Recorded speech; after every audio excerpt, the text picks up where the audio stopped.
everyone, I wanted to show you this lemon painting that I did this week. I used a Bic ballpoint pen and I used my Van Gogh watercolors. I'll show you the colors that I used, and it's Azo Yellow Medium, Azo Yellow Deep, Permanent Lemon Yellow, Permanent Orange, Sap Green, Permanent Yellow Green, and I forgot to point to it, but I used Payne's Gray for the shadows. Here are some of the color swatches for the entire set, just so you can kind of see what I'm working with. And I also used a porcelain plate just for some mixing, and I used this flower well to keep the shadows. I used this number 4 Royal Inlaying Nickel brush.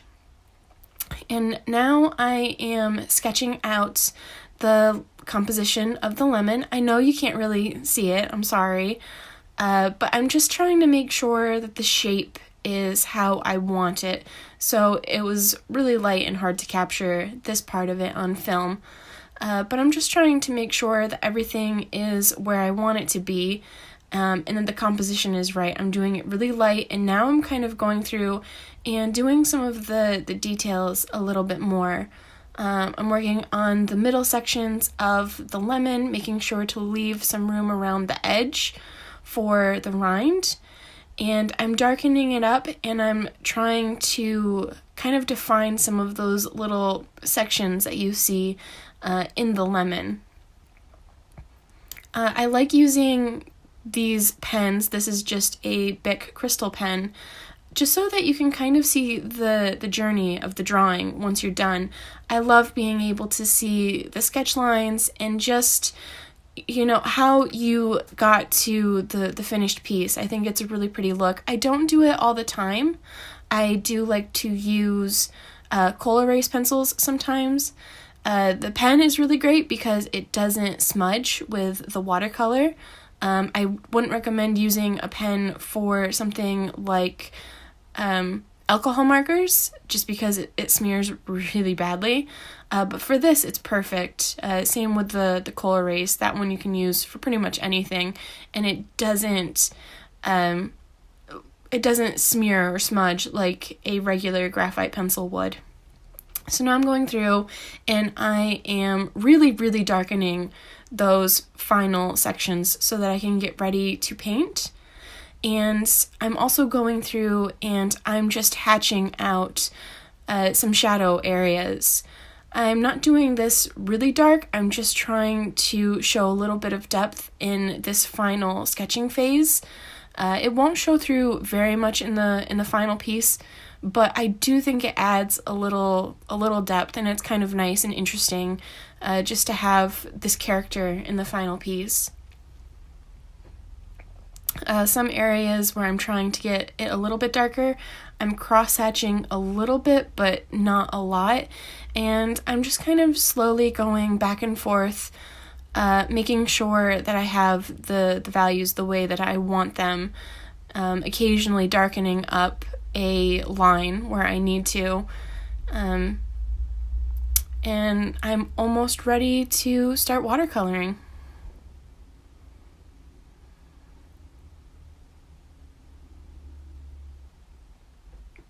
So now I'm just mixing my permanent lemon yellow, which I'm using for the first layer.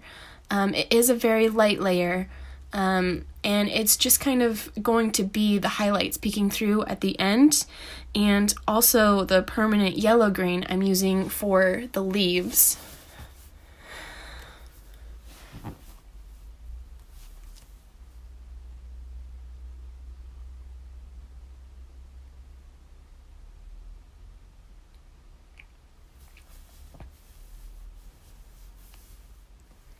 And now I'm going to start mixing in some Azo Yellow Medium and some Azo Yellow Deep as I start to darken it up.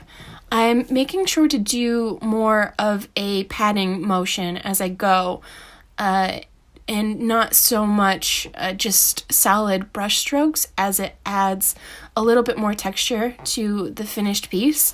And I'm just darkening things up as I go. I'm trying to be really careful to not overdo it, although these paints are quite easy to lift for the most part. I don't really have an issue with them, but still it's just easier to not have to do that step. And like I said, I'm just kind of patting in color. The pattern is going to be a little bit more coarse than you'd see with a real lemon, but again, I'm not going for a really realistic image. I'm going for something a little bit more illustrative. So I'm working on the leaves right now, and I'm mostly working with Sap Green, and I'm just playing with the concentration of it with water, and occasionally I'm mixing in some of the permanent yellow green just to kind of blend out those values a little bit. And I'm adding a really, really weak mix of the permanent lemon yellow to the inside of the lemon, just because that is a really pale color, and then I'll go through later and I'll darken those little segments. And now I'm just kind of finishing up probably the third layer of these leaves. Again, I'm patting the color on that too. Leaves tend to be much smoother, but I felt like kind of continuing that look through the entire piece, and I thought it looked really nice. And leaves do tend to have like these little segments that can kind of show reflections and shadows, so I thought it looked nice. And here I am darkening up those little center portions, again keeping the mix pretty diluted. And now I'm pretty sure this is the final layer on the leaves. And I am trying to pay attention to where the darkest kind of areas would be. Same with the lemon, trying to make sure that the highlights aren't too bright. I didn't like it on the third lemon there. And now I'm taking a very wet brush, and I'm just adding some detail in those center sections. And my thought with this is that as it dries, you'll get more texture in the lemon itself. It will kind of dry in that droplet, so you'll have kind of these darker outlines. And now I'm just taking Payne's Gray, and I'm very roughly adding in shadows. This isn't, like a perfect shadow or anything, and I'm just lifting where I accidentally got it on the rind of the lemon. And this is the finished piece. I had a lot of fun doing it. It was kind of a really relaxed first piece for me to post on YouTube, and I hope you enjoyed it. Bye!